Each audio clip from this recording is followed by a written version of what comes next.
Some men apologize for showing strength. Others apologize just for having a spine. You ever notice that? You set a boundary, speak your mind, take up space, and suddenly you're saying sorry for simply existing like a man who's awake. But here's the truth nobody teaches. The more you apologize for who you are, the more invisible you become. And slowly, almost quietly, your standards shrink to fit other people's comfort zones. This video isn't about becoming rude.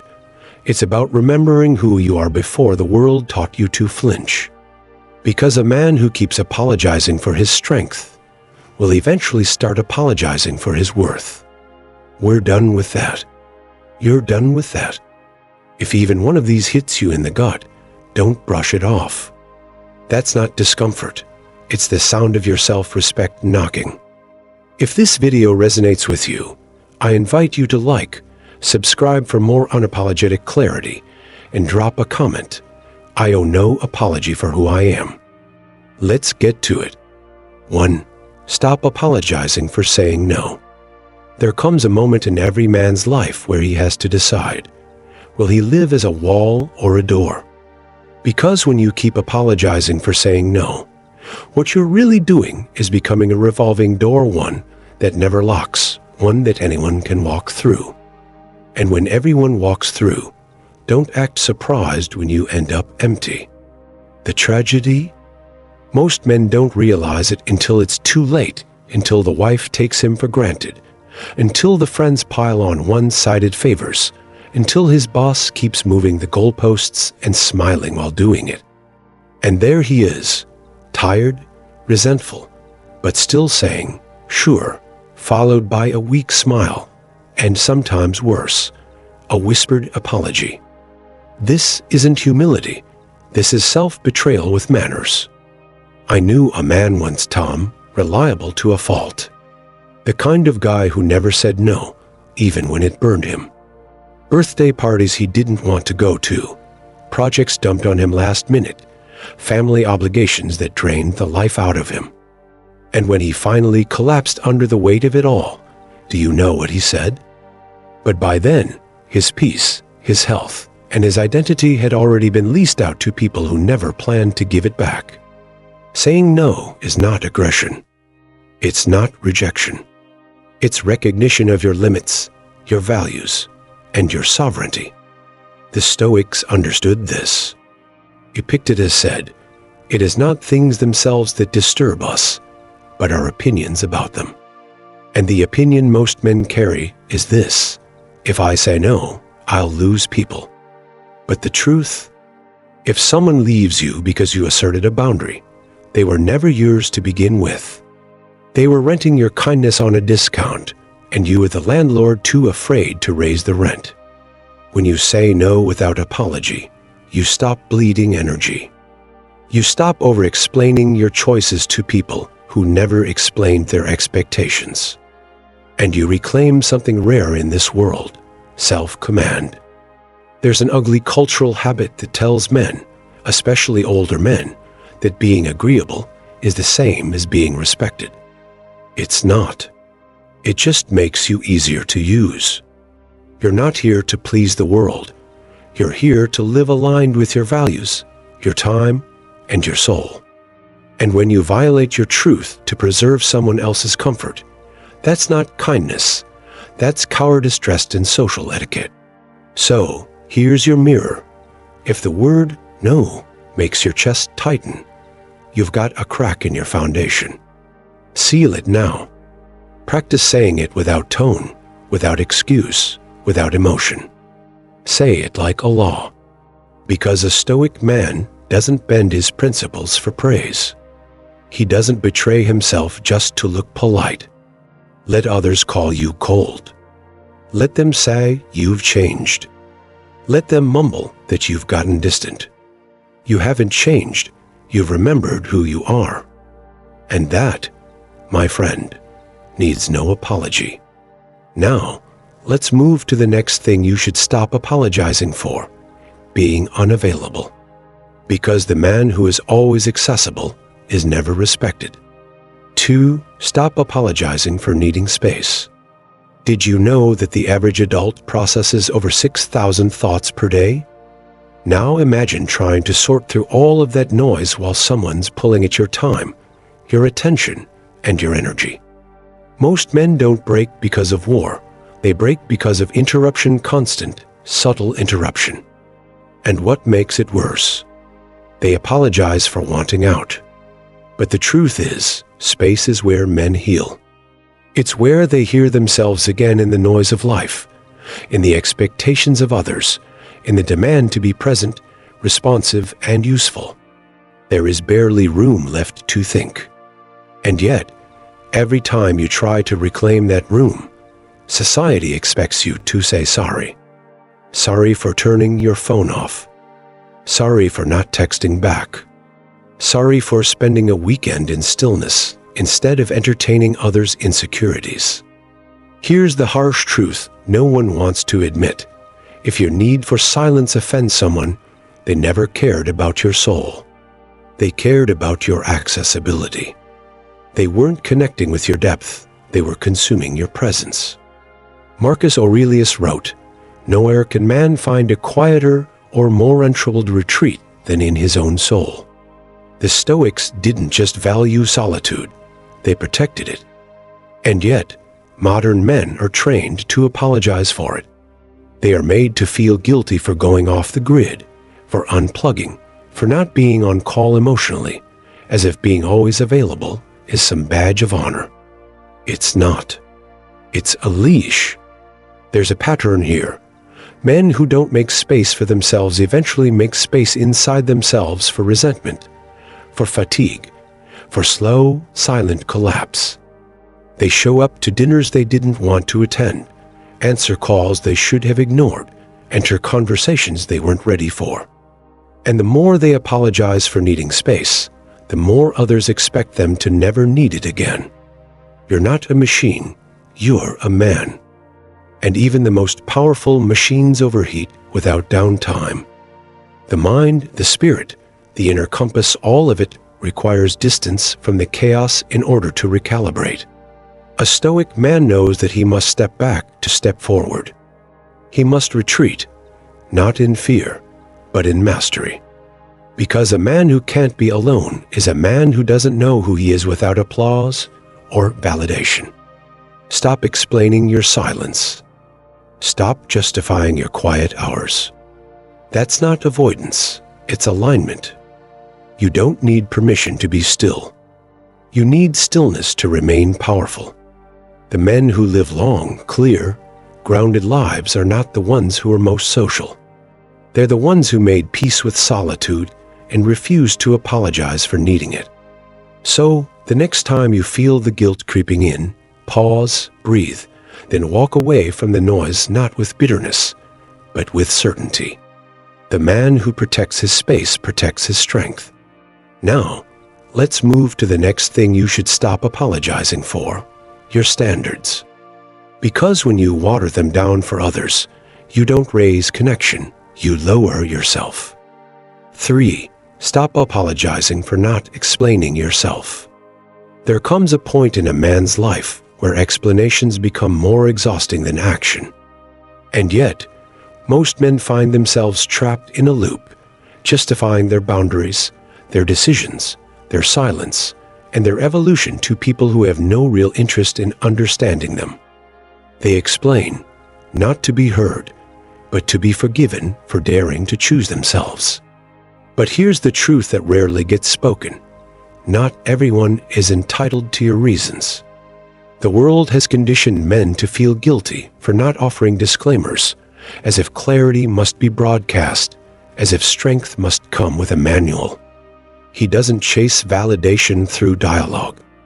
He doesn't dilute conviction into a public service announcement. He acts, not out of rebellion, but alignment. You're not a courtroom witness. You're not obligated to make a case for every decision that keeps you sane, grounded, and forward-moving. When a man knows why he's doing something, he doesn't poll the room for approval. He doesn't unpack it for people who haven't earned access to his inner world. He simply lives and lets the results speak. This isn't arrogance, it's sovereignty.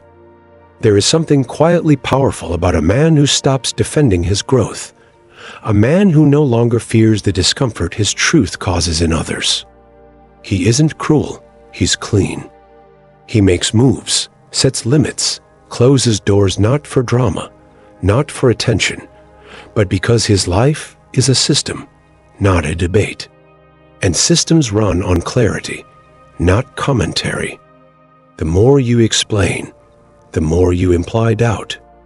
And once doubt creeps in, others start thinking they have a seat at your internal council. But your soul isn't a democracy, it's a temple, and not everyone is fit to enter. Marcus Aurelius ruled during war, plague, betrayal, and never once wrote his meditations for public understanding. They were reminders to himself, not excuses for anyone else. That's what Stoicism teaches. Hold your truth like a blade sharp, silent and unshakable. In the eyes of the weak, a man who doesn't explain himself looks cold. In the eyes of the wise, he looks like a mountain still, certain beyond reach. Because when you stop explaining, you stop shrinking.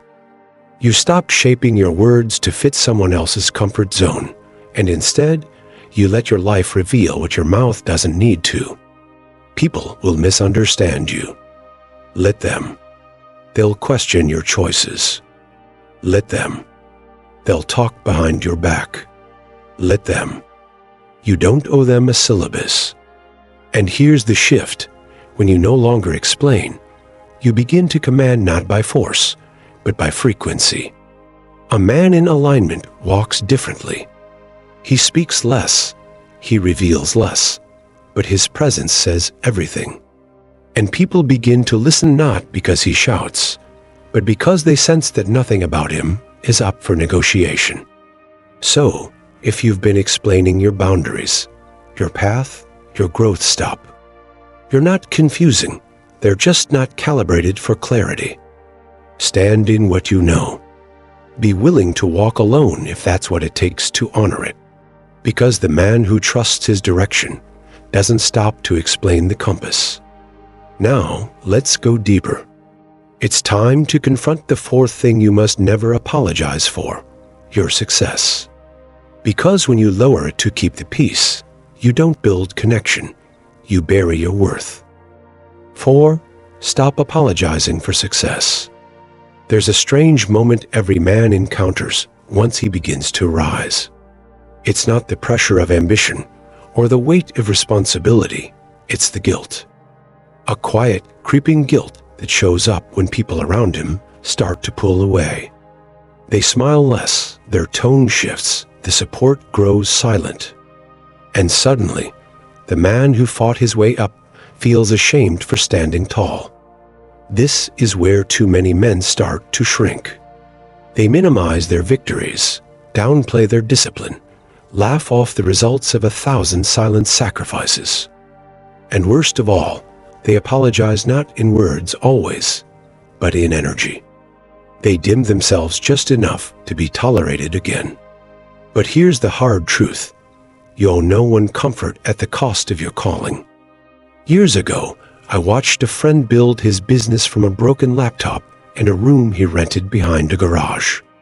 For 5 years, he worked in silence, no weekends, no vacations, no parties, just vision and grit. Then one day, he made it. Got the house, built the team, paid off the debt. But when he tried to share the good news with people who once called him brother, they changed. Some rolled their eyes, others offered half-hearted congratulations. One said, "Don't forget where you came from."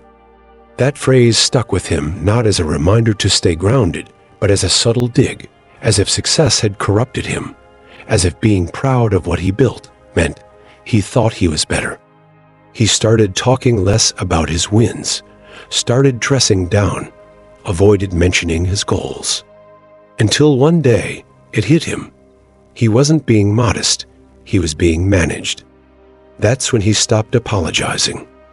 Stoic philosophy teaches us that success should not require permission. Marcus Aurelius never apologized for being emperor.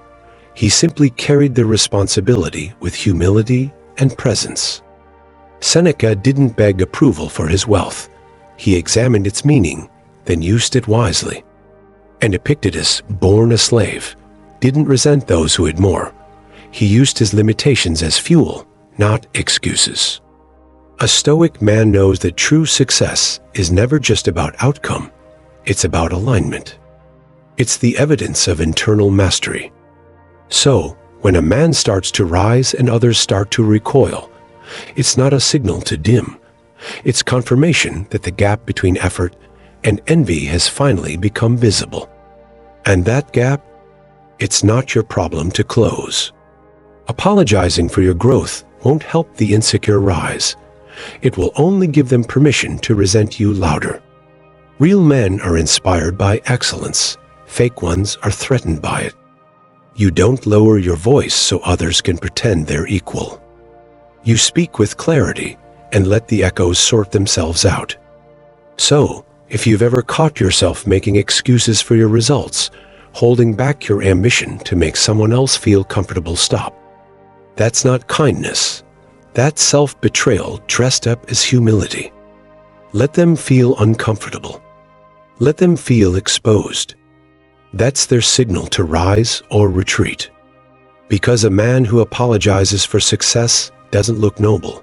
He looks confused. Now, let's move into the fifth thing you must stop apologizing for, and it's deeply misunderstood: your boundaries. Because the moment you ask permission to draw a line, you've already erased it. 5. Stop apologizing for outgrowing people.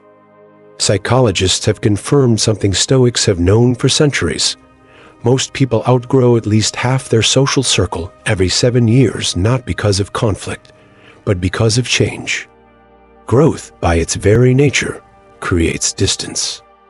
And yet, when that distance starts to form, most men feel guilty, not for doing something wrong, but for becoming something more. You outgrow people not out of arrogance, but out of alignment. The man you used to be had different values, different wounds, different habits. He needed certain people to survive his environment.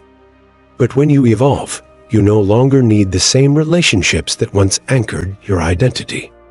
And if you try to stay out of loyalty, guilt, or fear, you don't grow, you rot.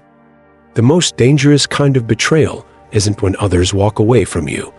It's when you walk away from yourself to stay close to those who no longer recognize who you are. Stoicism is clear on this. Epictetus warned, the key is to keep company only with people who uplift you, whose presence calls forth your best. There's no virtue in clinging to familiarity that now breeds spiritual suffocation. Holding on to people who are only loyal to your former self is not loyalty, it's denial. What makes this harder is how subtle it feels. You find yourself censoring your growth. You avoid discussing your goals. You hear phrases like, "You've changed," spoken not with admiration, but accusation. And instead of owning your evolution, you flinch. You backpedal. You feel the urge to apologize. Don't. The truth is, your transformation isn't a betrayal. It's evidence that the inner work is taking root, that the man you are no longer fits in the places you used to bend for. That's not ego, it's clarity. The man on the Stoic path does not apologize for momentum. He moves forward with reverence for what was, but zero guilt for what must be left behind. Seneca wrote, "He who is brave is free." And sometimes bravery isn't in battle, it's in silence. It's in walking away from a connection that no longer reflects your principles. It's in leaving the old echo chambers that once felt like home, but now only echo your former limitations. You are allowed to change. You are allowed to demand more from your environment. You are allowed to let go of relationships that whisper shame when you speak of growth. And no, you don't need to host a debate about it. You don't need to justify your expansion. You simply need to move, like water, away from containers that can no longer hold you. So, the next time someone makes you feel guilty for evolving, remember this. If they were truly for your rise, they wouldn't mourn the old you, they'd stand in awe of the new one. And if they can't, they were never part of your future, only a chapter in your past. Next, let's explore the final thing you must stop apologizing for: your intensity. Because a world addicted to comfort will always try to soften men who refuse to live small. 6. Stop apologizing for taking the lead. There's a reason most men never step into leadership. It demands exposure. The moment you take the lead, you stop blending in. You stop hiding behind groupthink. You make decisions, take risks, and shoulder consequences. And in a world where comfort is worshipped and responsibility is dodged, that makes people uneasy. But their unease is not your burden. When you lead, you will be misunderstood. Weak men will call you controlling. Insecure people will call you arrogant. Passive observers will call you too much. But here's what they won't say. He waited. He begged for consensus. He dimmed himself for our comfort. Because a Stoic man does none of that. A real man doesn't lead to dominate. He leads to protect clarity, to move forward when others stall, to stay calm when others panic. Marcus Aurelius wrote, "Waste no more time arguing what a good man should be. Be one." And being one means stepping forward without flinching, without apologizing, and without looking back for approval. The disease of modern masculinity is chronic hesitation, men asking permission to lead their own lives, apologizing for having vision, diluting their instinct because someone in the room looks uncomfortable. But Stoicism was never a philosophy of politeness. It was a philosophy of power under discipline. Seneca warned, "It is not that we have a short time to live, but that we waste much of it." And nothing is wasted faster than time spent waiting for people to be okay with your strength, especially when that strength is quiet, principled, and firm. You don't need a badge to lead. You don't need a title. You need clarity, you need conviction, and you need the willingness to stand alone in the fire when no one else wants to move. That's leadership. And if you feel guilty for having it, you're still letting others narrate your worth. Leadership is not about being liked. It's about moving with integrity, even if the room doesn't clap, especially when the room doesn't clap. Epictetus wrote, "Seek not that events should happen as you will, but rather will that they should happen as they do, and you shall have peace." That means a Stoic doesn't ask the crowd to understand his vision. He aligns with reality, he acts with discipline, and he bears the weight of direction without apology.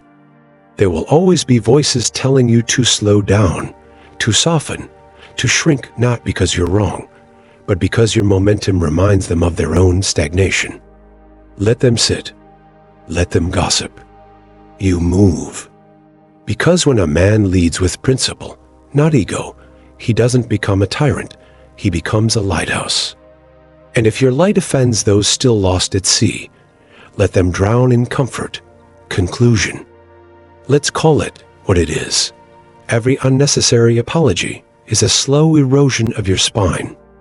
A man who constantly says sorry for his needs, his values, his space isn't polite. He's disappearing, piece by quiet piece. And the worst part, the world doesn't even notice because you've trained it not to. But that ends here. You don't owe the world your silence just because it's louder than your clarity. You don't need to shrink to fit someone's fragile comfort zone. And you sure as hell don't need to say sorry for standing tall in a world that prefers men kneeling. Marcus Aurelius reminded us, the best revenge is to be unlike the one who caused you harm. So stop apologizing. Start aligning. If this message cut deep, good, that means it hit something real. Like the video, subscribe to the channel, and comment below, I walk forward without apology.